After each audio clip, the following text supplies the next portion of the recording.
My people, so let me take you back to March 1957. Ghana had just become the first sub-Saharan African nation to gain independence. The world was watching. The air was electric with hope, freedom, and possibility. And on that night, history brought together three men who, under normal circumstances, would never have been in the same room. Kwame Nkrumah, Martin Luther King Jr., and Richard Nixon. Yes, think about that for a minute. Nkrumah, the firebrand Pan-Africanist leader. Martin Luther King Jr., still early in his civil rights journey. And Nixon, then Vice President of the United States, representing a country that still denied basic rights to Black people. History has it that what unfolded that day revealed the absurd contradictions of the era and set the stage for the global struggle for freedom. We're going to break it down, but first, please do me a favor and subscribe to our channel and tap the notification bell for alerts. And if you enjoy this video, like, share, drop a comment, or super thanks, and consider joining our membership community for more exclusives. Also, we're hosting our annual conference in New York City this November, and I'd love to invite you to join us. Visit BlackStarsExperience.com to learn more and register. Hey there! Before we continue with the episode, I want you to quickly pause. Visit BlackStarsExperience.com and sign up for our upcoming conference in New York City this November.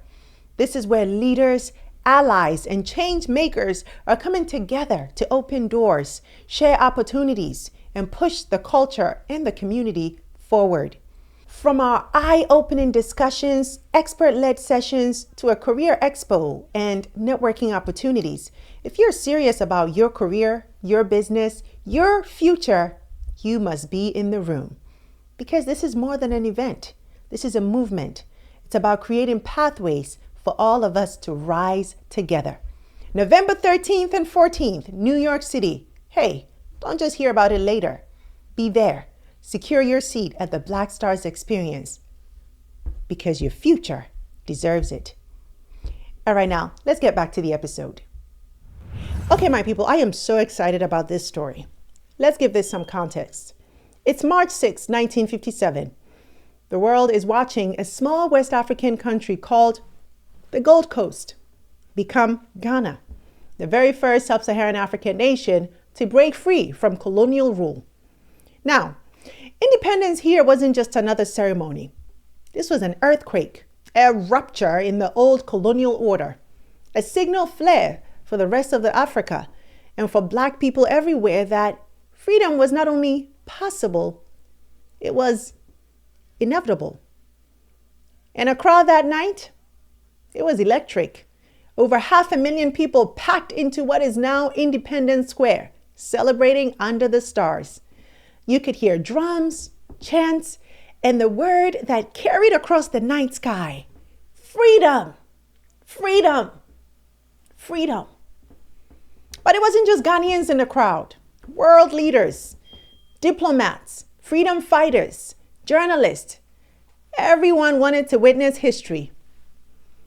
There were more than 600 journalists covering the event, and seated among the dignitaries, the Duchess of Kent, representing the Queen of England.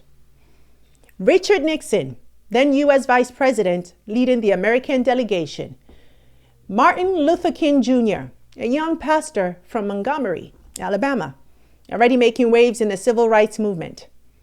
And of course, the man of the hour, Kwame Nkrumah, the visionary Pan-Africanist who declared at midnight, "Ghana, your beloved country, is free forever."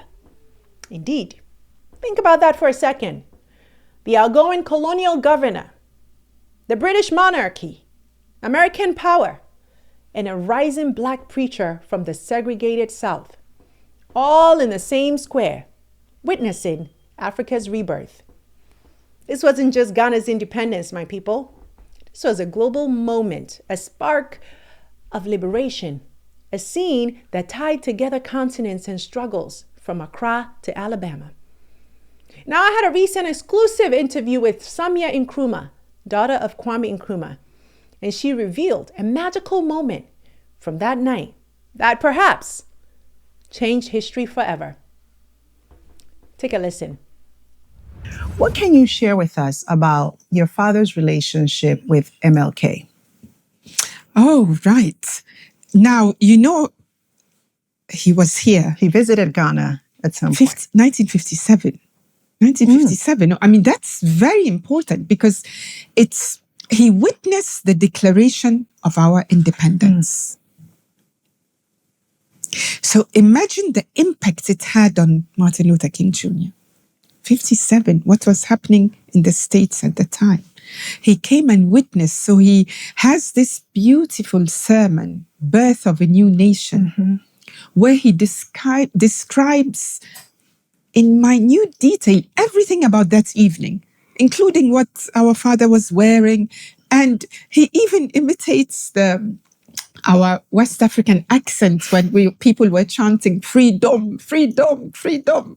So he was so moved, impressed, and inspired to see African people,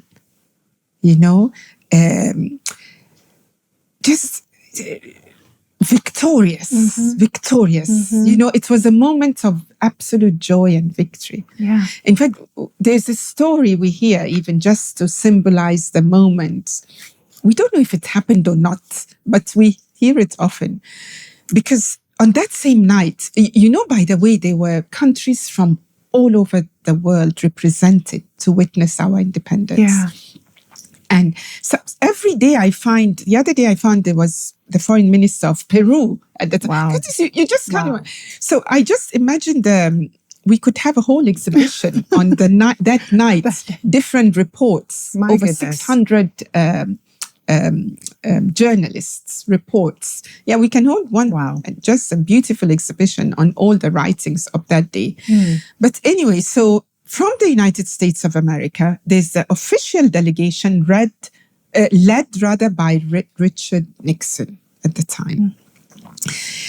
And so Richard Nixon is here to witness it, and Martin Luther King too, Louis Armstrong.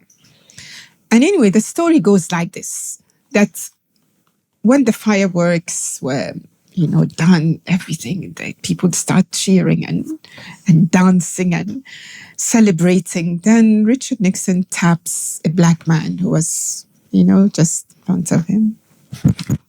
So how does it feel to be free? And this black man turns around and he said, I wouldn't know. I'm from Alabama. And story has it that this was no other but Martin Luther King Jr. Said, I wouldn't know what freedom is because I come from Alabama. So Alabama at the time,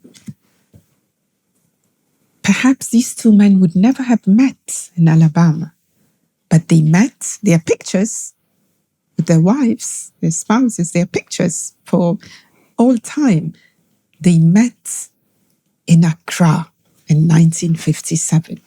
So that gives you an idea of how important that event was.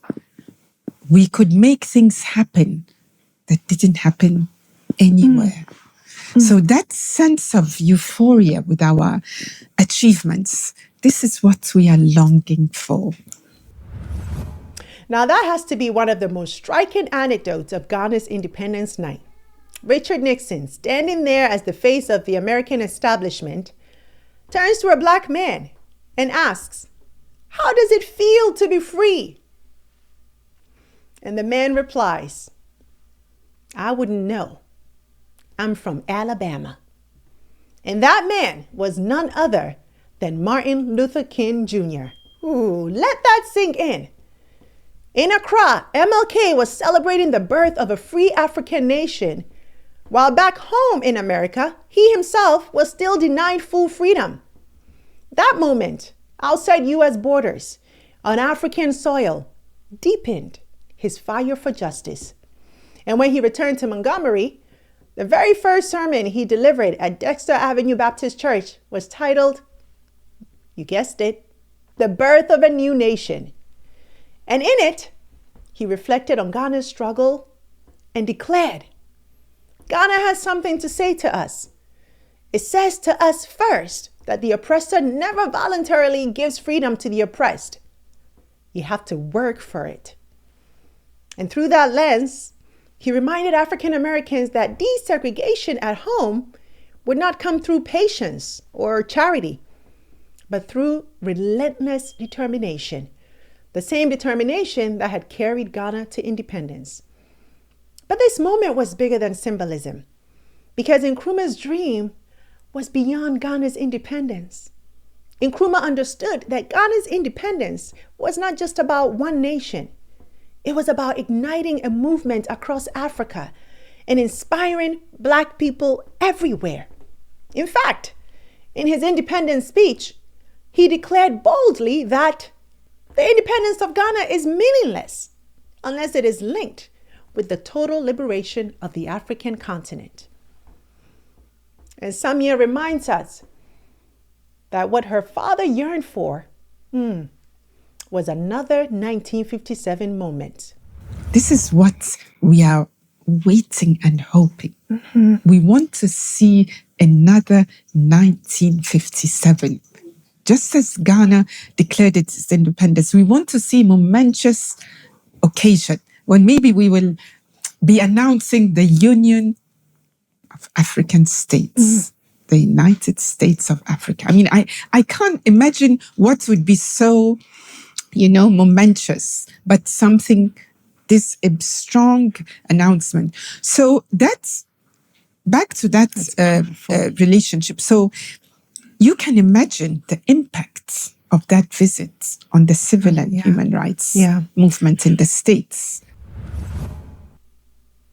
Yes, Nkrumah dreamed of a day where Africa announces not just independence, but true unity. The United States of Africa. That dream is still unfinished. And the question is, do we still have the courage to make it happen? So where do we go from here, my people? Well, history reminds us that our struggles are connected. From Montgomery to Accra, from Harlem to Cape Coast, our liberation is one story. And as Samia said, imagine if the entire Black world today decided to come together to lift up our people. That's the unfinished business of Garvey, of Nkrumah, of MLK, of Malcolm X, and now, us, you and I. So what do you think about this story? And could we see another 1957 moment in our lifetime? Drop your thoughts in the comments and let me know if it's possible. And more importantly, what it will truly take. And don't forget to like, share, and subscribe to our channel so we can continue having this conversation together. That's it for today's show. Thanks so much for watching. I'm Sandra Babu-Boateng, and until next time, take care. Hey you! Thanks so much for watching this episode. I hope you enjoyed it, and if you did, don't forget to subscribe and join the family. Also, visit face-to-faceafrica.com for your daily news and updates on what's going on within the global Black community so you can stay informed.